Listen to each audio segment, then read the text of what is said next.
معلم انت مدخن لونس؟ لا. مش مدخن؟ لا لا. ابوك مدخن؟ لا. ابوك؟ لا. انتوا مغيرين زيت كلكم؟ بتغيبوا حاجه مدخن في العيله؟ لا وصل ابوي مش مدخن. لا في انت بتعرف الابهات العصبيين قبل الفطور؟ موجود. به صينيه معلم اقول لك شغله. عندي جوز اخت جوز راح يزعل مني هسه. بيشرب شوربه قال وانا يا هو اوفر يا انا راح اخذ الاختي من عنده. قال بعد ما الاذان ياذن قال بيشرب شوربه على السريع وبيجي عندنا مرات على بضرب سيجاره. بضرب سيجاره قال هيك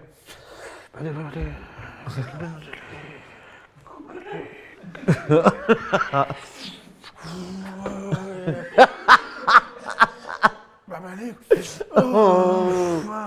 تشرب اشي يا ابو فارس؟ لا ابا مدمن حضرك مدمن. بقول هذا انشل هذا شو ماله؟ مدمن. انا مين ما اعطي اختي؟ انت ما سالته؟ بكتشفوش غير برمضان. قال احنا قاعدين نفطر وبيتعذب لحاله. خوف كله قاعد على الصفر خايفين. لو يدخل علينا شرطه مخضونه كنا.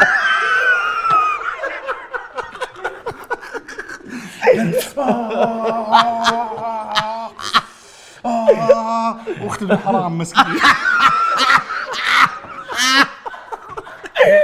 قلت له متى راح يرجع؟ هو فاهمها. يجي على ابو رايه. هو فاهمها. فهميته ماشي مع رمضان. هو فاهمها انه هبيله.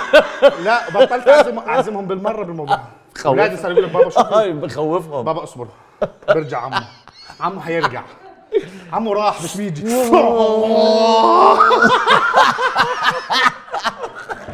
من وين هذول؟ انتوا وين بتجيبوهم؟ تتدخل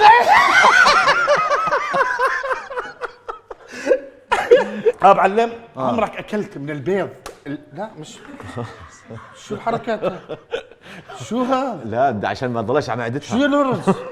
والله العظيم بس بيجوا معنا ديوك. لا يا لورنس عيب عليك شو الحركات هاي؟ قسما بالله تسمعش لك والقران حدائق الحيوان بيجونا هسه مش حدائق الحيوان شو بسموها؟ حدائق ايش؟ حقوق الحيوان. لا بلا انا في عندي كلب بلدي بالحاره بصار له 100 سنه. هذا باخذ دجاج ومعك. ايه؟ شو حكي ما فهمتش الافيه مش اضحك عليه شو؟ ولا يحكي بديش افقدك الموسم الرابع. اذا اجوا بتيجي تاخذني بالقفص مع الدجاج. معلم عمرك اكلت بيض بلدي؟ يا فواز بدك طيب تذلني. كيف؟ ما هو بدي اقول لك انا كيف؟ والله كان عندنا دجاج بلدي والناس بتفكرني ببالغ لما احكي. انا زلمه عايش بمنطقه فيها يعني فيها اشياء كثير من الحيوانات واشياء زي كان عندنا اسد بتعرف؟ بعرف كنت صغير ابوي يضل يقول لي البس هذا اسد لحتى كبرت عرفت انه بس. مش انه مربي اسلوب تخويف. ناكل البيض البلدي. اكمل لك القصه. كنا نستنى الدجاج لتبيض. حلو. يعني الساعه 6 ببلش يبيض. احنا نستناه حتى تبيض مشان امي يعني كنا زمان هيك مشان امي تقلي لنا البيض. حلو. ومرات ما يجي عبالها تبيض نعطل. تمام. بقول لك يعني زمان كانت الحياه اصعب من هسه. انه اللي كان يصير قصدك. اوكي يعني مش زي هسه يعني. لا مش سهل الموضوع. يعني هسه صرت انت تفوت على المول يا لورنس انا بعرف عربياتك بس تفوت صرت تفوت تعبي الله يرزقك يعني انا ما بحكي ما بنق عليك بس صرت تفوت تعبي 30 نوع بيض. اسالك سؤال شو النوع البيض اللي بصفرين؟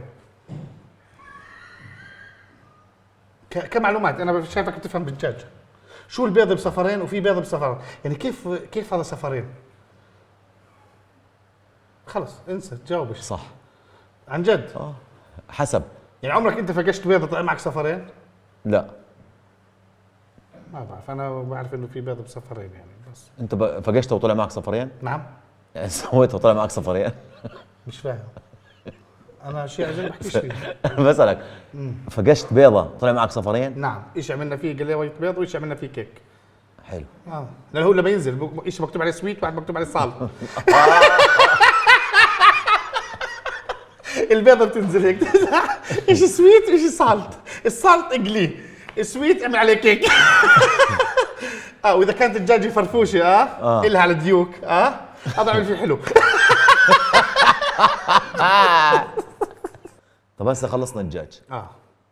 تمام. طيب اول بس بتكون عصبي انت هسه بالشغل لما تكون شغال لا تكون عصبي؟ لا دير بالك. بس دورس انت زلمه مدخن؟ انتوا عاملين ذره؟ النا لما تحطوا الدجاج بالشوي تسألوا عليه. شو احنا قرود؟ شو عاملين لنا؟ عاملين الذره عشان نتسلى على شيء. لا بدي اقول لكم شغله، احنا جايين شغل هون. لا لا احنا شغل والله العظيم مش احنا جاي على السينما انا عملت لي ذره. لا بدي احكي لك شغله. لا لا اخت شهد باش تحكيش معها عشان مردوقان ما انا انت اخت شهد احنا مش فاتحينها تسالي، هذا مطبخ وبطلع مواهب يعني. فيش قهوه انا من